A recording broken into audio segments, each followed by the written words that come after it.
unit, no? Tama ka, loko ka, i-report kita. I-report kita, maniwala ka sa akin. I-report kita. Manyak ka, leche ka. O ano, bobo, bobo.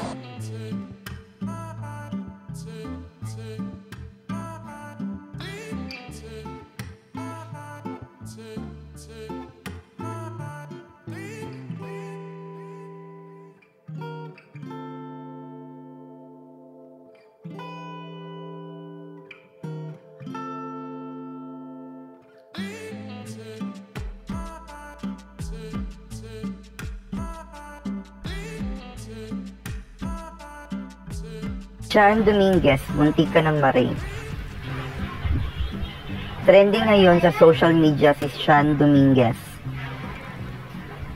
Isa sa mga host ng 8 Showtime na muntik ng maray. Ayon pa sa isang post na may kasamang video, ito yung video sa pagtakas ng lalaki na gustong mang-rape kay Sean Dominguez. Ayon din sa isa pang post, kasamang recorded ng pamimilit na pag-kiss kay Sean.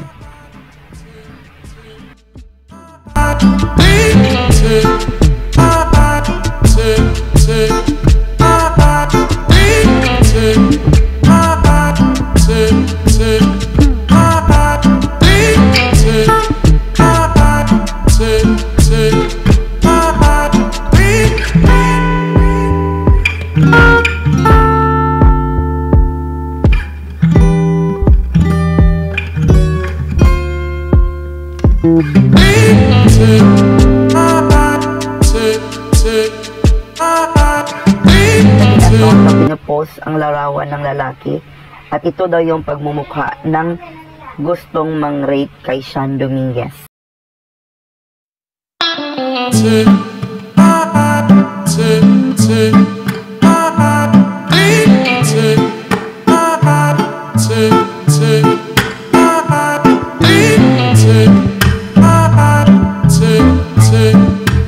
Umali naman ng sari-saring reaksyon sa mga netizen ang pangyayaring ito.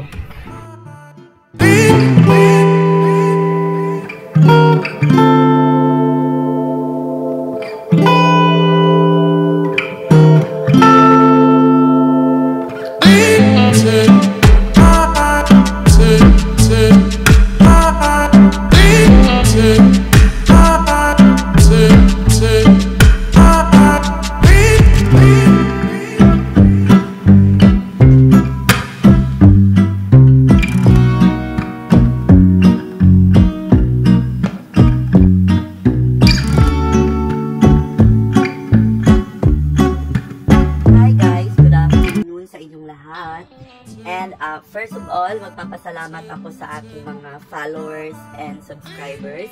Sa aking Facebook account, meron na tayong 50,000 followers.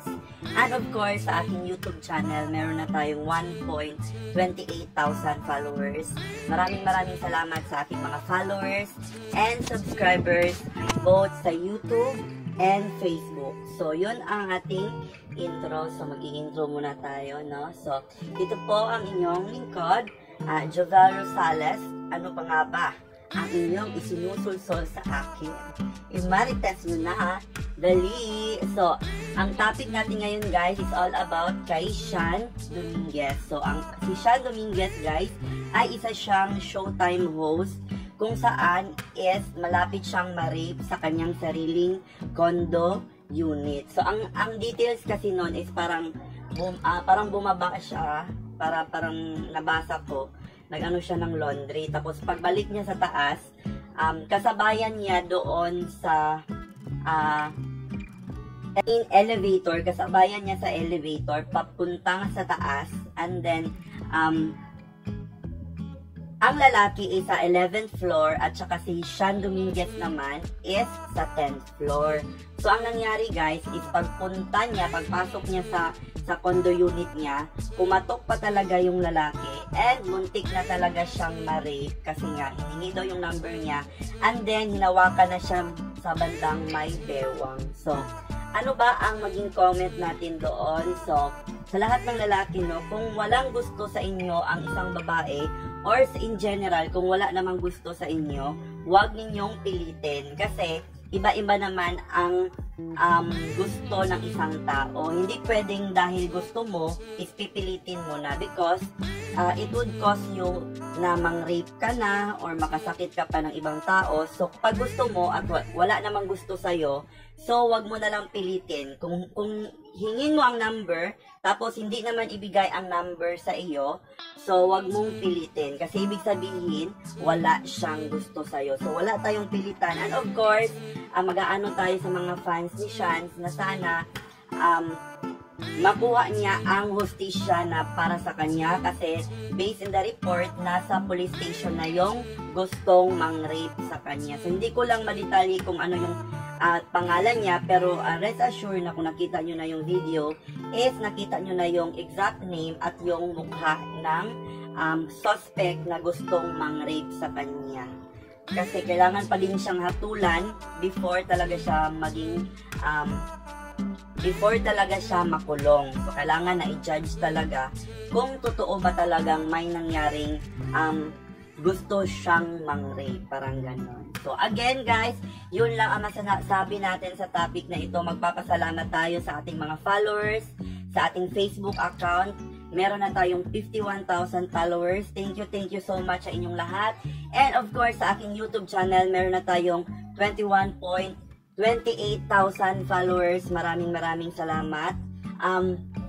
Don't skip ad guys para mas malaki pa yung masahod natin.